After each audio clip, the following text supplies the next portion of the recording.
டிவிக்கு அரசாங்கம் வந்துருச்சு. ஒரு குறிப்பிட்ட சூழல்ல நம்ம வெளியிலிருந்து ஆதரவு கொடுத்தோம். வெளியிலிருந்து ஆதரவு அப்படிங்கிறது இந்த அரசாங்கத்தினுடைய சித்தாந்தத்தை ஏற்றுக்கொண்டு, அரசியலை ஏற்றுக்கொண்டு, கொள்கையை ஏற்றுக்கொண்டு, இது மாசு மறுவில்லாத புடம் போட்ட தங்கம் அப்படின்னு ஒரு கான்ட்ராக்ட் சர்டிபிகேட் கொடுத்தெல்லாம் நம்ம ஆதரிக்கல. இவர்களுடைய அத்தனை குறைபாடுகளும் நமக்கு தெரியும். பிஜேபி குறித்து ஒரு வலுவான ஸ்டேட்மெண்ட் அவர்களிடமிருந்து இல்லை அப்படிங்கிற விஷயங்கள்லாம் இப்ப வந்திருக்கக்கூடிய ஒயிட் பேப்பர்ல நிச்சயமாக நவீன தாராளமய பாதையினுடைய துவக்கம் நன்றாக தெரிகிறது. அதனால இதெல்லாம் தெரிஞ்சு ஒரு குறிப்பிட்ட அரசியல் சூழல்ல நம்ம கொடுத்தோம். சரி, அரசாங்கம் அமைச்ச பிறகு என்ன? இஷ்யூ பேஸ்டு பிரச்சனைகள் அடிப்படையில நீங்க கூட பாப்பீங்க, நிறைய ஸ்டேட்மெண்ட்ஸ் வருது. சில விஷயங்கள் நல்ல முயற்சிகள் எடுத்தா அதை பாராட்டுறோம். மோசமான விஷயங்கள்னா உடனடியாக கண்டிப்பதற்கு நாம் தவறுவது கிடையாது. அவ்வளவுதான், ஸ்டாண்ட் எடுத்தாச்சு, முடிஞ்சு போச்சு. இதுல திமுகவோடையே இருந்திருக்கலாம் அப்படின்னு சில பேருக்கு கருத்து இருக்கலாம். டிவிகே ஆதரிச்சது கரெக்ட் அப்படிங்கிற கருத்து இருக்கலாம். டிவிகே ஆதரிச்சது தப்புங்கிற கருத்து இருக்கலாம். ஆனா இதெல்லாம் பேசி முடித்து கருத்துக்களை உள்வாங்கி கட்சி முடிவெடுத்த பிறகு அதுல கருத்து வேறுபாடு இருந்தாலும் அடுத்த வேலைக்கு நம்ம போயிடணும். அதைத்தான் நான் சொல்றதுக்கு வரேன். இப்ப பிரச்சனை என்ன? திமுக டிவிகேயை பார்ப்பதற்கும் நாம டிவிகேயை பார்ப்பதற்கும் ஒரு வித்தியாசம் இருக்கு. திமுக டிவிகேயை எப்படி பார்க்குது? எதிரி கட்சியாக பார்க்கிறது. டிவிகே அரசாங்கம் ஒரு நிமிடம் கூட இருக்கக்கூடாது என்று பார்க்கிறது. ஆனா நம்ம எப்படி பார்க்கிறோம்? இஷ்யூ பேஸ்டா பார்க்கிறோம். என்னுடைய கேள்வி என்ன? எதிரி கட்சியாக பார்ப்பதும் இஷ்யூ பேஸ்டாக பார்ப்பதும் ஒன்றா? அப்ப திமுகவோட டோன் வேற, சிபிஎம்மோட டோன் வேற. அப்ப நம்முடைய தோழர்கள் விமர்சிக்கும் போது சிபிஎம் டோன்ல நின்று, சிபிஎம் அரசியல் லைன்ல நின்று நம்ம தாராளமாக விமர்சிக்கலாம். எதையும் பாதுகாக்கணும், முட்டு கொடுக்கணும், பூசி மெழுகணுங்கிற தேவை நமக்கு கிடையவே கிடையாது. இந்த ஸ்டாண்ட் எடுத்து முடிச்சாச்சு. இப்ப திமுக என்ன? இப்ப திமுக நம்முடைய மாநில செயலாளர் எழுதிய ஒரு கட்டுரைய கையில் எடுத்துக்கொண்டு 3 பார்ட் முரசொலியில அது தோழர் சண்முகத்தை மட்டுமல்ல, ஒட்டுமொத்த கட்சியை அவதூறு செய்கிற பல விஷயங்கள் இருந்தது. அதுக்கு நம்ம பதில் எழுதணும். அந்த பதில நீங்க தோழர்கள் பார்த்திருப்பீங்க. அவங்க தரம் தாழ்ந்து உண்மைகளை மறைத்து ஆத்திரமூட்டக்கூடிய விதத்துல அந்த கட்டுரைகள் வந்திருந்தது. ஆனா நம்ம எப்படி திமுகவை பார்க்கிறோம்? அவங்க அந்த 5 ஆண்டுகள்ல மாநில உரிமைகளுக்காக குரல் கொடுத்தது உண்மை. மதச்சார்பின்மையை பின்பற்றுவதற்கு அவர்கள் முயற்சிகள் எடுத்தார்கள் என்பது உண்மை. இப்படி சில விஷயங்கள் அவங்க கடந்த காலத்துல செய்திருக்கிறார்கள் என்பதை மனதில் வைத்துக் கொள்ள வேண்டி இருக்கிறது. அதே போல எதிர்காலத்துல பிஜேபியினுடைய அந்த அடக்குமுறைகள், நடவடிக்கைகள் இன்னும் அதிகரிக்கும். அவங்க இப்போ அரசியல் சட்டத்தை திருத்தாம அவங்களால வேற எதுவும் பண்ண முடியாது. கான்ஸ்டிடியூஷன் தான் அவங்களுடைய மிகப்பெரிய வில்லன். அப்ப 3ல் 2 பங்கு மெஜாரிட்டி கிடைச்சா அரசியல் சட்டத்தை சின்னாபின்னமாக்கலாம். இன்னைக்கு அது இல்லை. ஆகவேதான் அவங்க எஸ்ஐஆர் மூலமா ட்ரை பண்றாங்க, டீலிமிட்டேஷன் மூலமா ட்ரை பண்றாங்க.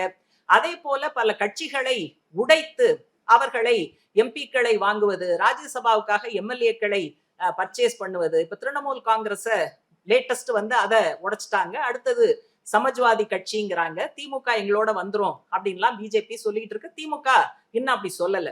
அப்ப நாடாளுமன்றத்தில் பிஜேபியினுடைய இந்த நடவடிக்கைகளை எதிர்ப்பதற்கு இடதுசாரிகளால் மட்டும் எப்படி முடியும்?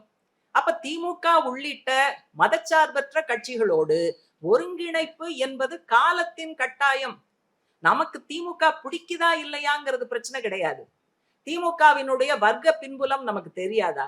தெரிஞ்சுதான் இந்த காலகட்டத்துல குறிப்பிட்ட இஷ்யூஸ்ல நம்ம மக்கள் பிரச்சனைகளுக்காக கூட நின்னோம். எதிர்காலத்துல அது இன்னும் தேவைப்படும். எனவே திமுகவுக்கு இந்த அண்டர்ஸ்டாண்டிங் இல்லாம இருக்கலாம். நம்மள தாறுமாறா திட்டலாம். ஆனா நம்ம பதில் சொல்லும் போது நமக்கு இருக்கிற அண்டர்ஸ்டாண்டிங் அடிப்படையில பதிலும் சொல்லணும். அதே சமயம் நம்ம நிதானமாக இருக்க வேண்டிய அவசியம் இருக்கு. அப்போ டிவிக்கே ஒரு மாற்றம் என்று மற்றவர்கள் சொன்னாலும் நமக்கு உண்மையான மாற்றுங்கிறது இடது ஜனநாயக சக்திகளை ஒருங்கிணைப்பது. அதுல முதல் கட்டமா இடதுசாரி சக்திகள் ஒன்றாக சேர்ந்து சில முடிவுகளை எடுத்திருக்கிறார்கள். ஒரு ஒருங்கிணைப்பு குழுங்கிறது உருவாக்கப்பட்டிருக்கு. அதையும் தாண்டி மக்களை பாதிக்கிற முக்கியமான கோரிக்கைகளை எடுத்து வருகிற செப்டம்பர் மாதம் தமிழகத்தினுடைய மையமான ஏதாவது ஒரு பகுதியில 3 இடதுசாரி கட்சிகள் சார்பாக மக்களை திரட்டி ஒரு வலுவான பேரணி நடத்தி நம்முடைய மாற்று அரசியலை, மாற்று கொள்கையை முன்வைக்கக்கூடிய அந்த முயற்சியை நம்ம எடுத்துக்கிட்டு இருக்கோம். அதனால இப்ப கேள்வி என்னன்னா, தினசரி எந்திரிச்சா டிவிகே பண்ற கூதல், அவங்க பண்ற தில்லுமுல்லு, அவங்க பண்ற ஊழல், அப்புறம் திமுக கடந்த காலத்துல பண்ண ஊழல், இத மட்டுமே Facebookல போட்டு அல்லது Facebookல வர்றத படிச்சு சிரிச்சுக்கிட்டு, கீர்த்தனா இப்படி பண்றாங்க, இந்த மினிஸ்டர் இப்படி பண்றாங்க. இதுவா நம்ம வேலை? அதெல்லாம் ஒரு பக்கம் கட்சி அறிக்கை விடுது. நம்ம அத வந்து பதிவு பண்ணலாம். அத ஒட்டி நம்முடைய கருத்துக்கள போடலாம். நம்ம வேலை என்ன? நம்ம பணியாற்றக்கூடிய வர்க்க வெகுஜன அமைப்பு உறுப்பினர்களை இடதுசாரி அரசியல் பக்கம் கொண்டு வருவது. மோடியினுடைய கொள்கைக்கு எதிராக அவர்கள் பின்பற்றுகிற நவ பாசிச போக்குகளுக்கு எதிராக பிஜேபி பண்ணக்கூடிய வேலைய ஒவ்வொரு வேலையா பார்த்தா தனித்தனியா விட்டு விட்டாதான் தெரியும்.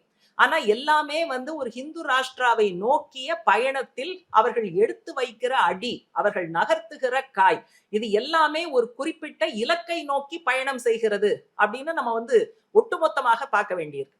கடந்த காலத்துல நீங்கள் சார்ந்து இருக்கக்கூடிய சங்கங்கள் உட்பட, கம்யூனிஸ்ட் கட்சி உள்பட, நம்மெல்லாம் வந்து பலகட்டம் போராடி நிறைய உயிர் தியாகம் செய்துதான் இன்னைக்கு நிறைய உரிமைகள் வந்திருக்கு. ஒவ்வொரு உரிமையாக பறிக்கப்படுகிறது.